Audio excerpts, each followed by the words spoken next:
Bonjour, je te retrouve encore avec un immense bonheur, afin qu'ensemble nous puissions continuer à découvrir tout ce que Dieu en réserve pour nous.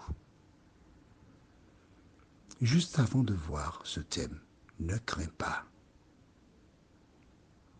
Je voudrais déjà t'annoncer que nous verrons comment Dieu aime tous les hommes sur la surface de la terre. Et tout ce qu'il souhaite, c'est se présenter à tous. Avant de voir ce thème, ne crains pas. Prions. Notre Seigneur et notre Dieu, grande est notre joie, car nous sommes en vie. Tu nous permets de jouir d'une santé mentale afin de nous appuyer sur ta parole. Éternel, nous te demandons de nous accorder le Saint-Esprit, parce que le Consolateur, c'est lui qui nous dirige et conduit dans toute la vérité. Donne-nous un cœur réceptif. Et merci de continuer ton œuvre dans nos cœurs et dans nos vies, nous t'en prions. Au nom de Jésus et pour ta gloire éternelle. Amen. Rappelle-toi, nous avons lu hier dans Jérémie 46, versets 13 à 27.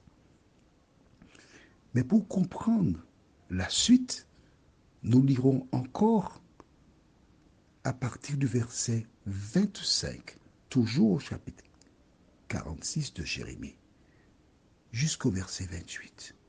Je voudrais faire ressortir quelque chose que tu dois retenir. Nous ne trouvons pas souvent ces éléments dans la lecture de la Bible. Et ainsi, beaucoup de personnes imaginent que Dieu était le Dieu des Hébreux.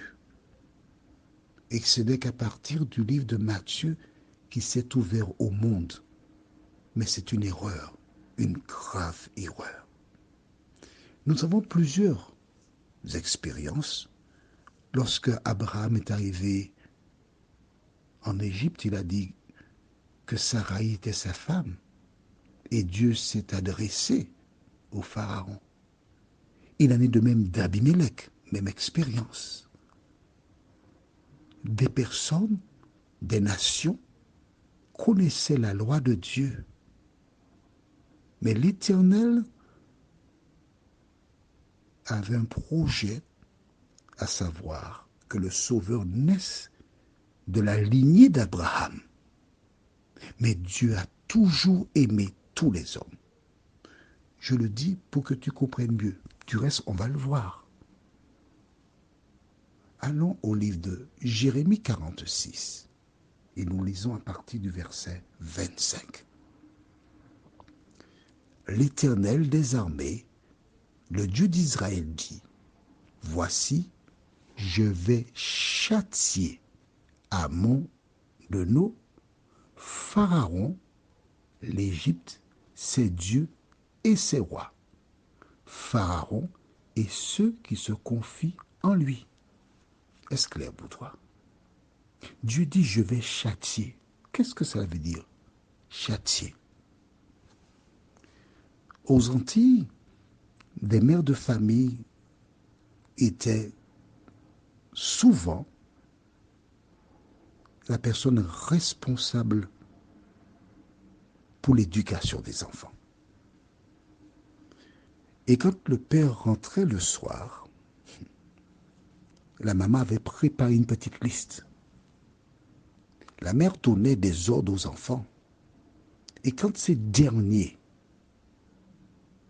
n'avaient pas respecté l'ordre, il fallait par exemple aller faire à manger pour les lapins, donc chercher de lait pour les lapins, nourrir la volaille, récupérer les œufs, passer le balai autour de la maison, surtout. Alors, le balai, c'était quoi? Et on récupérait des branches d'arbres qui étaient attachées à un bout de bois, et c'était ça le balai, parce qu'il n'y avait pas les moyens à l'époque. Il fallait prendre l'eau à la source, donc il y avait un récipient où certains avaient cette corvée. Il fallait faire à manger, il fallait laver, parce que la maman ne pouvait pas tout faire. Et quand les enfants ne voulaient pas remplir leurs tâches, quand le père entrait, elle donnait la liste. Pierrette n'a pas voulu coiffer sa petite sœur. Pierrette venait ici. Et le père donnait pam, pam, pam. Il châtiait. Est-ce par méchanceté ou par amour? C'est vrai que certains n'avaient pas la bonne méthode. Mais la Bible elle-même déclare que celui qui aime châtie. Donc Dieu aimait ces pays-là. C'est pourquoi qu'il a châtié Amon de nous, Pharaon. Ils n'étaient pas livrés à eux-mêmes. Je voudrais que tu retiennes cela, que notre Dieu aime le monde bien avant la venue de Jésus. C'est vrai que tu connais, écris ça dans le cahier, parce que les nouveaux ne connaissent pas cela par cœur, tandis que certaines personnes connaissent par cœur Jean 3, verset 16. Jean 3, verset 16. Et pendant que tu écris Jean 3, verset 16, je dis que Dieu n'était pas méchant. Il châtiait pour que les gens changent de conduite. Et c'est pour cela que l'Éternel est près de toi.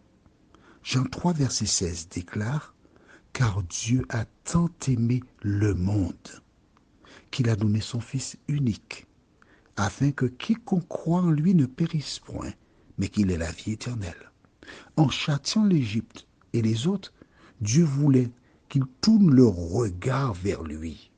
Lisons maintenant verset 26.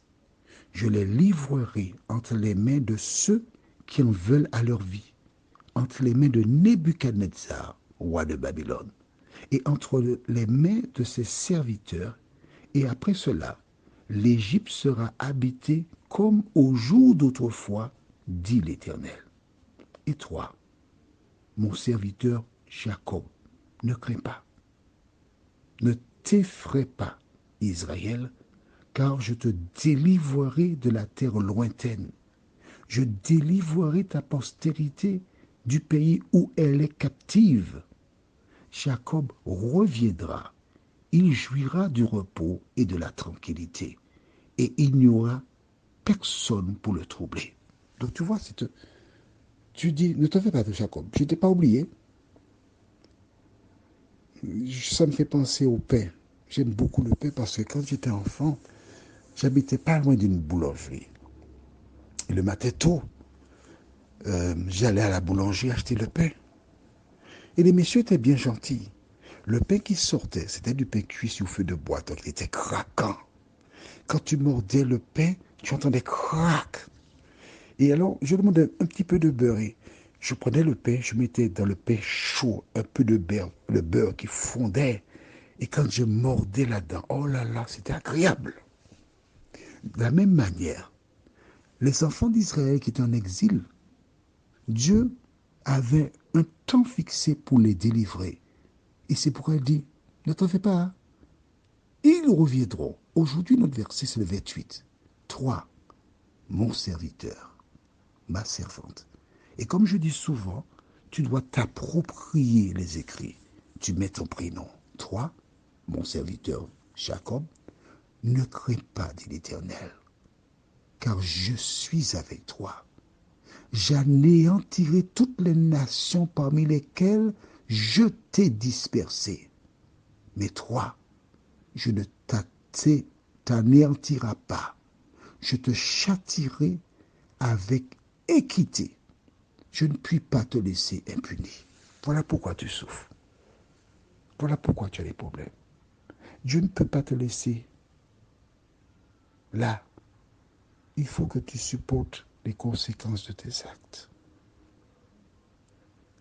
Car ce faisant, tu indiques aux autres qui seraient tentés de faire comme toi ce qui leur arrivera. Mais quelles que soient les difficultés que tu rencontres, Dieu t'aime.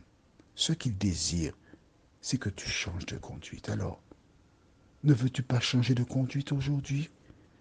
Dis, Seigneur, pardonne-moi et reçois-moi. Prions. Merci, Seigneur. Merci parce que certains comprennent mieux pourquoi ils rencontrent des difficultés. Certains comprennent mieux pourquoi ils sont encore en train de supporter les conséquences de les actes.